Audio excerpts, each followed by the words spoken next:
All right, good morning everyone. And I have some good news, the news that we've all been waiting to hear. Tuesday night, last night, the Department of Watershed Management finished the repairs on the water main break at 11th Street and West Peachtree, and were able to close up the hole and to be able to start water flow. And we saw businesses last night start to see their water come back, and residents as well, including that hotel that's right by the break, as well as the 11th Street Pub last night, Tuesday night. We were happy to see the results of long hours of hard work. However, the boil water advisory is still in effect until we get the all clear sign from the Georgia Department of Environmental Protection based on their guidelines, and we hope that that will happen at some point soon. I know that's especially good news for our Midtown residents and others on the east side that have been under the advisory the longest. This will also bring a sigh of relief for parents that were trying to send their children to Atlanta Public Schools summer programming. Again, we know this disruption wasn't easy for you, and we appreciate your patience and your understanding throughout this journey that we've been on. We are happy to be on the other side of it. That said, I will continue to be out and about this week, continuing to do wellness checks on our senior facilities, as well as speaking with our small businesses that may have been impacted by this situation. It took a lot from everyone to get through it, to get to this point. And so there are some folks that I want to acknowledge. I want to acknowledge and thank the hard work of Commissioner Al Wiggins. Thank him for his leadership, especially the Department of Watershed Management and their crews, and our contractors who have worked so tirelessly around the clock to fix the water main breaks that were needed to get back up and running. Over the past few days, I've seen firsthand the hard job that they do in terms of the scale and what's required of this personnel.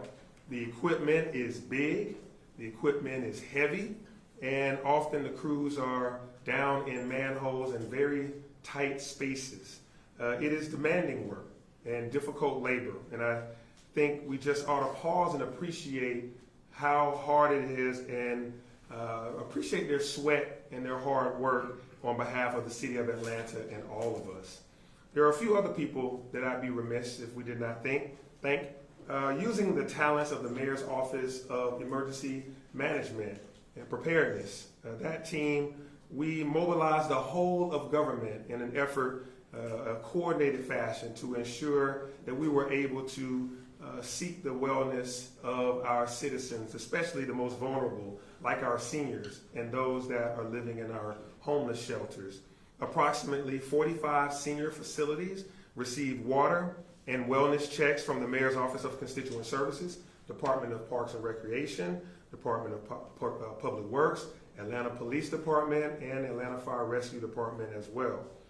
Together, they donated 95 pallets, or over 11,400 cases of water. Many of it was donated by our corporate partners, so we thank them. 311 operators continue to work around the clock. 311 is a 7 a.m. to 7 p.m. service, but they continue to work around the clock, and so did our E911 operators. City Hall was open for business. Department of Parks and Recreation opened its swimming pools and its splash pads, as well as was able to kick off Camp Best Friends on Monday and still is in effect today. I want to express my appreciation for the Atlanta City Council, and two of the council members are here, Councilmember Westmoreland and Councilmember Amos. And Councilmember Westmoreland helped partner with me and my administration to create a recovery fund through Invest Atlanta with up to $5 million to assist businesses impacted by the water main breaks. Eloisa Clementich, who is the CEO of Invest Atlanta, and my Chief Policy Officer and Senior Advisor, Courtney English, will be building out that program, and more information about that will come out soon.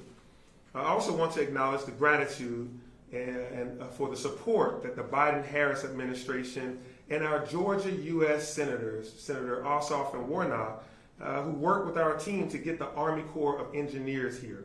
The U.S. Army Corps of Engineers are here, and they are on the ground and just getting started. And then tomorrow, FEMA, the Federal Emergency Management Agency will be here to help us with our resiliency planning. That brings me to the future. And as I've mentioned, the past few days were a call to action for all of us. Every city in America has aging infrastructure, and we will rise to meet this moment to ensure that residents and businesses alike have reliable access to water.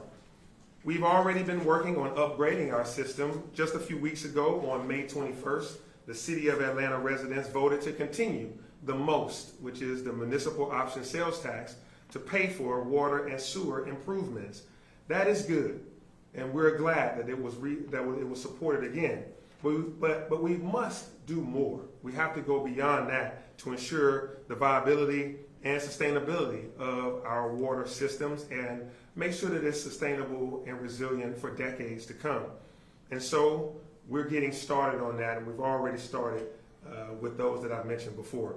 My administration is standing up a blue ribbon plan to help enact the recommendations we hear from the Army Corps of Engineers and from FEMA. Mayor Shirley Franklin and Metro Atlanta Chamber of Commerce CEO Katie Kilpatrick, who on top of her business acumen is actually an engineer by training and deeply experienced on water issues. They have already agreed to join this blue ribbon panel. Retired Major General Ron Johnson, who is a professor and the incoming Chief of Staff to the President at Georgia Tech, also has agreed to serve. He was the Deputy Commanding General and Deputy Chief of Engineers, which is the second highest ranking senior engineer for the U.S. Army Corps of Engineers.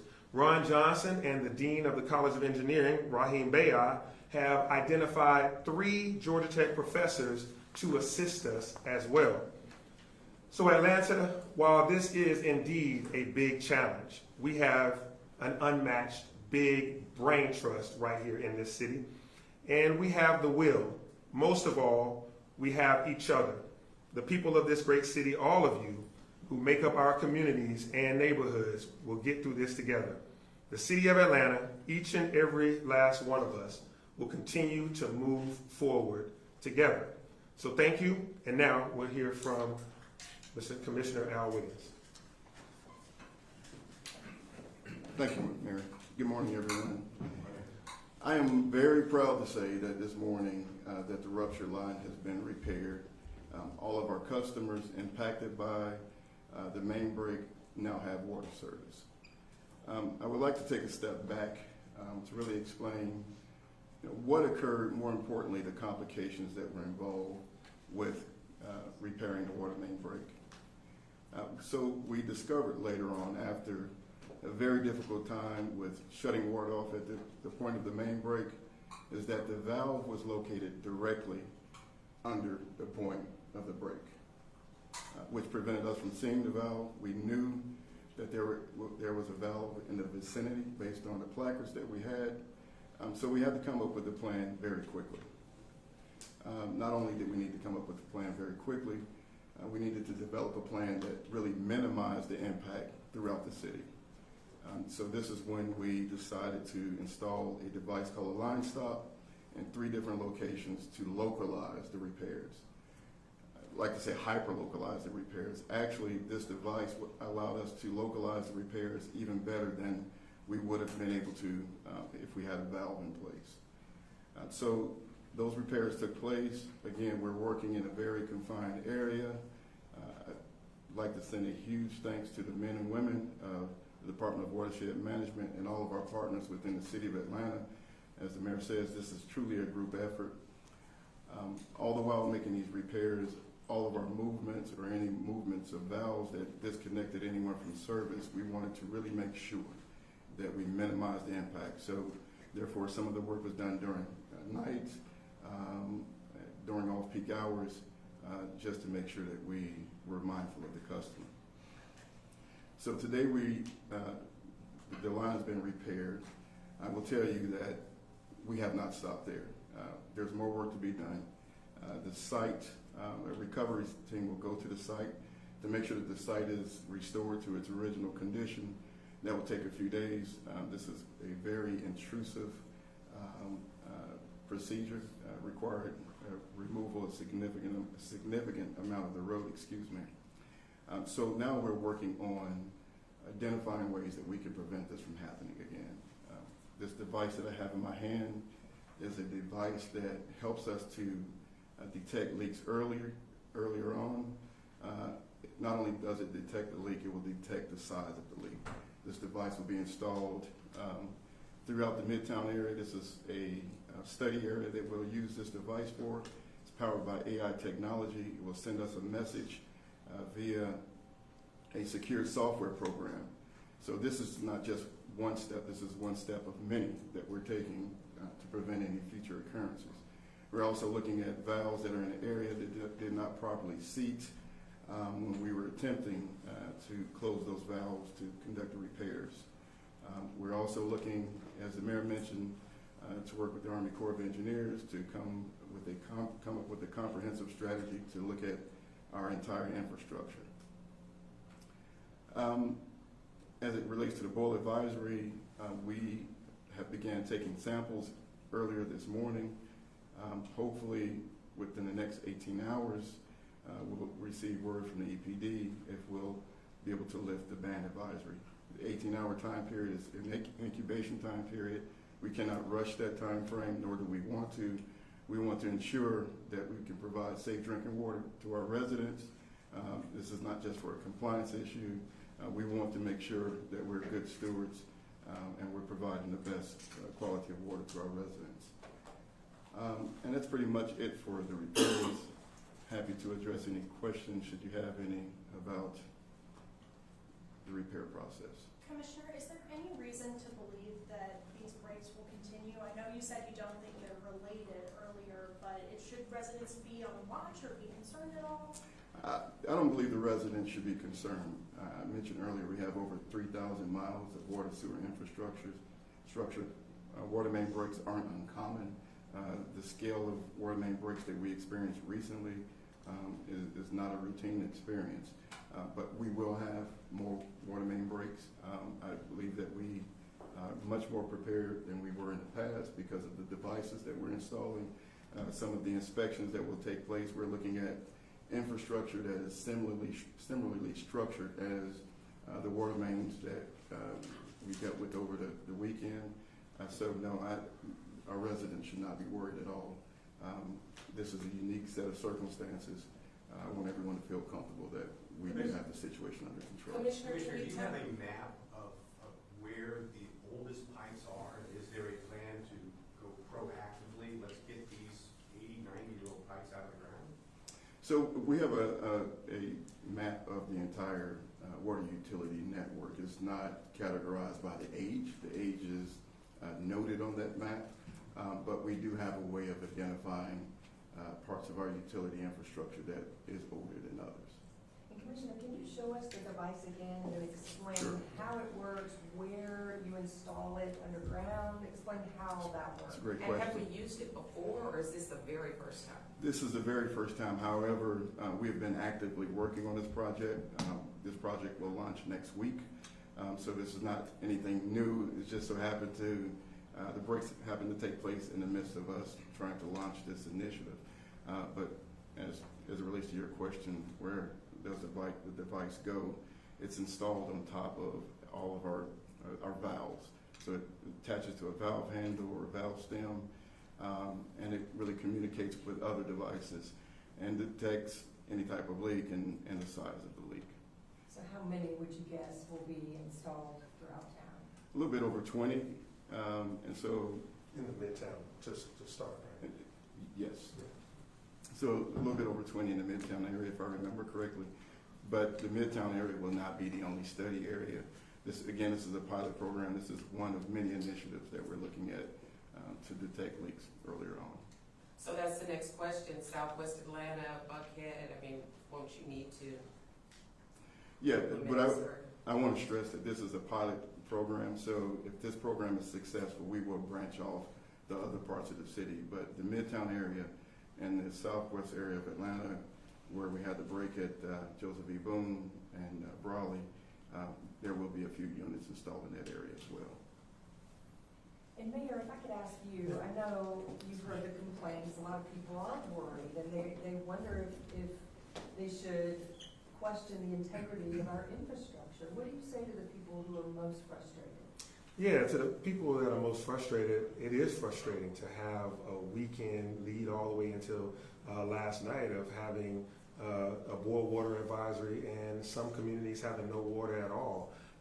Water is such a vital resource, and we're seeing it right now firsthand here in Atlanta. Other communities have experienced it nationwide, and all the calls I receive from mayors across the country, some are saying it was me months ago, it was me last year, etc. Because the infrastructure across America has a C rating, our water infrastructure, and so which is why it's helpful for us to have partners at the White House that we called and with our senators to be able to get the Army Corps of Engineers and others here to be able to say, let's get ahead of this for the future. So while I say that we are frustrated and that's understanding, I also know that we're going to go at this proactively to start moving in the right direction to replace as much of the broken or older infrastructure that we have, and also to use technology to our advantage, as you saw with that device. And that won't be the only piece of technology that we will implement. My goal would be to move us up to best in class, to look at the standards that we can exceed, and we want to make sure that that this doesn't happen again at this scale. But we also, know that there's a pathway to do so. Solving water infrastructure problems doesn't, just, with the magic wand replace it. So we're going to have a prioritization list. We have a capital improvement plan that City Council and the administration have approved. I think it's time for us to relook at that and to see, the order of how to go about doing that. I will be asking the feds for more money, lots more money. I want us to be the example of solving it, all of it, and that's going to be a number that's in the billions. It's not going to be a small number, but I think that will give our residents more confidence, but also know that today, showing that there's water running and that we're all together working on this should give some confidence that this solution is that we're meeting it head on, and we're going to meet the challenge of this has been decades in the making, and we just happen to be at this time where this incident occurred. Again, we have water main breaks and water leaks often in the city. Some done by man-made incidents, such as construction crews. Yesterday, there was a crew that from a whole nother agency, somebody else doing telecommunications work, dug into our pipe. And so that's a leak, and that is, we've had almost 500 leaks over the last 12 months, so 500 leaks or breaks, and so this one is just, this weekend had a culmination of a few that led to this result, so we'll be back on track. Mayor, a lot of people are thinking about the world coming here with the FIFA World Cup. How do we prevent this from happening there? Yes, we are excited that we're still going to be hosting the World Cup. We're excited that we're going to be hosting people every week here in the city of Atlanta. Just as this weekend, on Sunday, we still had Mercedes-Benz Stadium had 61,000 people in it watching Atlanta United play soccer, and then right next door was a Megan Thee Stallion concert with 20,000 individuals later that evening. And so when the World Cup comes here, we'll be prepared, but we're going to make sure that we try to find some ways to have some redundancies in the system, to try to make sure we get ahead of this stuff, to make sure we know more. While we do have the placards that tells us about our system, where the pipes are, it's also important to know where the valves are. It's also important to know how to make these situations, if there are old pipes, get them replaced in the right amount of time. So after we step away from these cameras, we got a whole bunch of offices to walk into to start working on things with the Army Corps of Engineers and others to be able to say, hey, what is our preparedness for the World Cup, but also for our everyday citizens, our residents. All of us deserve to have clean drinking water, and so yeah, we feel confident that we'll be ready for the World Cup. We don't want anybody to be concerned about that, but this was a good wake-up call to say, hey, make sure you have checks on your system, redundancies. You think about all the time we spent making sure we checked in with our hospitals, making sure they always had water, making sure they had enough flow to do what they needed to do, as well as the world's busiest airport. So we continue to make sure that our systems are working, and this was a wake-up call to see what else we need to fix. Hey, Mr. Mayor, you heard criticism about communications. A lot of people felt they weren't getting real-time updates on boil water or when water would be restored. Looking back now, 5 days out, is there anything that you feel your administration could have done better over the past 5 days? Yeah, that is an important conversation to have because, as I said on Saturday at our 2 o'clock presser, I wish we had done a better job of communicating from Friday night on into Saturday morning. We're trying to solve a routine problem on Friday. It was a water main break. As I just mentioned, it was about 500 breaks or leaks over the past 12 months. When Councilmember Amos was out there, when our team was out there, we're looking at it as a break. You're going to solve it. But once the problem, you solved it and then another leak formed, it took another 2 or 3 hours to get back in there, fix it, and then you solve that, and then another leak pops up and it takes another 3 hours. I think we did not communicate those false starts, those setbacks. We were looking for the moment to say, it's all done. It's going to be okay. And that's, we learned that. And that we won't learn it again. We got it now. And that's why we committed to every 2 hours. We were giving communications, whether that was by email, whether that was by notify ATL, whether that was by text message, or press conferences each day, multiple times a day, press releases, boil water advisories, to the tune that some people said, we get it. Okay, now you're communicating. Thank you. And we want that. We learned. And I apologize to the public for those that going into Friday night and Saturday morning were met with, where do we stand? Has the Brawley pipe been fixed? And then I still see gushing water at 11th and West Peachtree. What's happening there?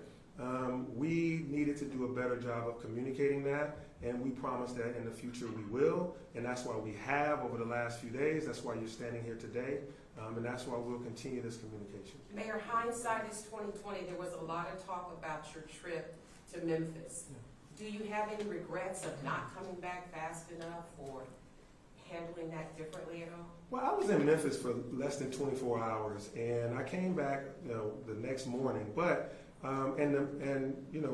when you go away from town, you still have COO, deputy COO. You still have a commissioner. You also have almost 1,000 workers in the watershed management department. You have teams of people. So if the mayor of Atlanta can't leave for 24 hours at any time, that's a concern. But I think that we will continue to look at that and put mechanisms in place. This was a planned trip. I met with, at the invitation of a new mayor, the mayor of Memphis, met with their city council members and county commissioners and school superintendent. We talked about the Year of the Youth, talked about how we brought down violent crime, and they're facing some challenges with that. So we had some good dialogue about that, and I came back the next morning. Throughout that time, we used cell phones and we used Teams meetings to communicate with most of these folks here. Asher, who's the deputy over the mayor's office of emergency management, was hosting meetings with 16 departments, saying, okay, how do we get water here? How do we make sure we look into that? The COO was running that as well. So, and I was on those calls. So just as the world worked virtually for 2 years, I was able to stay in touch with all of our personnel to be able to say, hey, fire rescue, this is what we're doing. Police department, this is what you're doing. 311, can you stay later, et cetera, et cetera. So, we all can Monday morning quarterback. Today we're here about the good news that water is running, and the future news that we're going to use technology. We're going to ask for a blue ribbon panel to be established with experts and people that are committed to making sure that the future is brighter, and that's the direction we're headed, and we thank you all for being here today. Okay, last question. So you talked about your collaboration with the White House. We know Congress passed that infrastructure bill, and a lot of the money went to the airport. Was any allotted to fix the infrastructure, the water infrastructure throughout the city?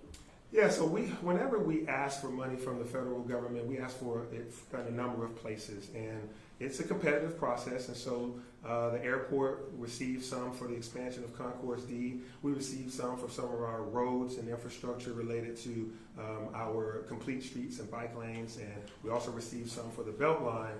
And we did not directly receive some for our water infrastructure. So we now have a good case to go to them and say, that's what's going to happen with the U.S. Army Corps of Engineers and its team. We're going to get together, assess the situation, come up with the biggest number possible.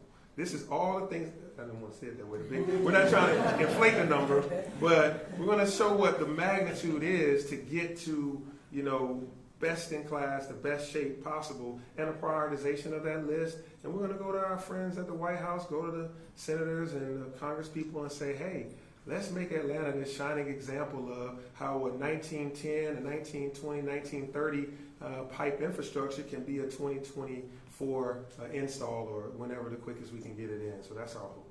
Thank you. Ask for one more. Can you estimate the financial losses from this series of water main breaks over the weekend? Ooh, do you have? I mean, will that $5 million kind of cover all these businesses that have suffered losses, damage, et cetera? Oh, that, okay, good question. Going back to the businesses that may have suffered losses. We know that some businesses were directly near a break where water might have come into their business, or it might have impacted some operations directly. Those businesses are being visited right now. We know that clearly right there at 11th and West Peachtree with the 11th Street Pub, also Steam House maybe being right next to it. We want to hear from those businesses, and that's why I'll be out and about over the next couple of days, talking with them. They do have insurance for some of that.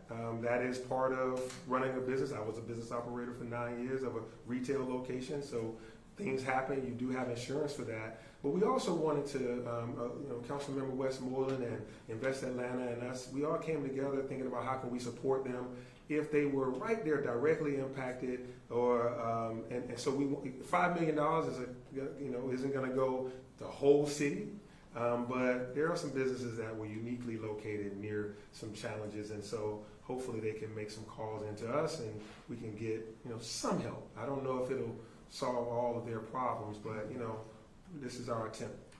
An update on the road Thank you. closures? Thank you. Road closures? Okay.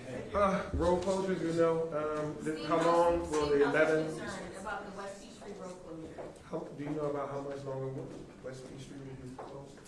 So the intersection of West Peachtree from approximately 11th Street to 12th Street will be closed temporarily for the recovery of that site. As I mentioned, much of the work has been intrusive. We don't have a specific time frame at this moment, but we will provide updates on how long that will take place. All right, thank you. Thank you. Guys.